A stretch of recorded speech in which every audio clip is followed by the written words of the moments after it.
આ સ્થિતિને ભારતીય જનતા પાર્ટીની? ભાજપ માટે તો કોઈ સૌરાષ્ટ્ર એ જુદું નથી, ઉત્તર ગુજરાત જુદું નથી. ભાજપ માટે સમસ્ત ગુજરાત એક છે અને ગુજરાતનો પ્રતિનિધિ ગમે ત્યાંથી આવે એનો કોઈ સવાલ જ નથી. જ્યાંથી આવે એ ભાજપનો પ્રતિનિધિ છે અને એ પ્રમુખ બને, ચીફ મિનિસ્ટર બને, મંત્રી બને કે કાંઈ ન બને તો પણ અમારામાં કોઈ એવો ભેદભાવ છે જ નહીં.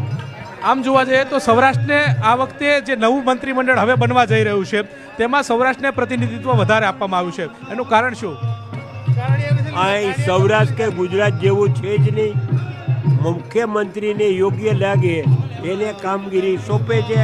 અમે કોઈ જોતા નથી આ સૌરાષ્ટ્રનો છે કે ઉત્તર ગુજરાતનો છે. એ પ્રમાણે કોઈની વેચણી નથી કે આટલા પ્રતિનિધિ ઉત્તર ગુજરાતમાં, આટલા કચ્છમાંથી, આટલા દક્ષિણ ગુજરાતમાં, આટલા મધ્ય, એવું છે જ નહીં.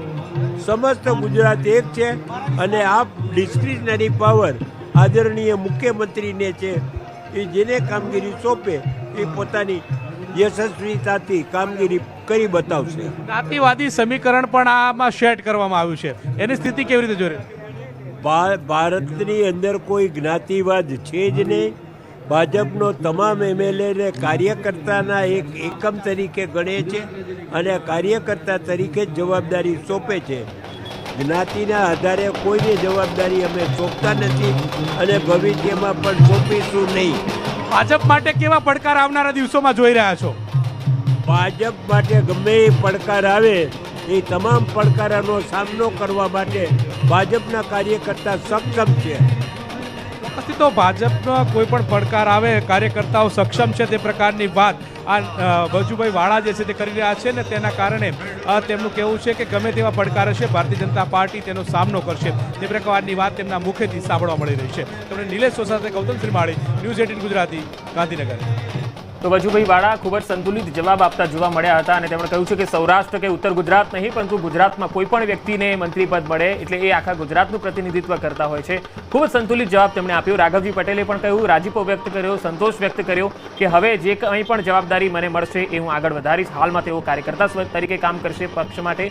જે 10 નામો છે એમને પડતા મુકાયા છે, જેઓ વર્તમાન મંત્રી મંડળની અંદર હતા અને તેમને પડતા મુકાયા છે. એમાં જો બળવંતસિંહ રાજપૂત છે, રાઘવજી પટેલ છે, ભાનુબેન બાબરિયા છે, મુળુ બેરા છે, કુબેર ડિંડોર છે, જગદીશ વિશ્વકર્મા છે, મુકેશ પટેલ છે, ભીખુસિંહ પરમાર છે, બચુ ખાબડ છે અને કુંવરજી હળપતિ છે. આ 10 નામો એવા છે કે જે મંત્રીમંડળમાં હતા અને તેમને હવે રિપીટ નથી કરાયા, પડતા મુકાયા છે. હવે એમનું પરફોર્મન્સ ખરાબ હોય અથવા તો પછી વિવાદિત ચહેરો હોય અથવા તો પછી પાર્ટીને લાગ્યું હોય કે હવે કોઈ બીજાને ચાન્સ આપવામાં આવે, આ તમામ સમીકરણોને ધ્યાનમાં રાખીને આ 10 ચહેરાઓને પડતા મૂકવામાં આવ્યા છે. જ્યારે રિપીટ કરવામાં આવ્યા છે એમાં હર્ષ સંઘવી, કનુભાઈ દેસાઈ, ઋષિકેશ પટેલ, કુંવરજી બાવળિયા, પ્રફુલ્લ પાનસેરી અને પરસોત્તમ સોલંકી, આ જે 6 ચહેરાઓ છે એમને વર્તમાન મંત્રીમંડળમાં ફરી એક વખત ચાન્સ આપવામાં આવ્યો છે મંત્રી પદ તરીકે અને તેઓ પણ આજે શપથ લેવાના છે.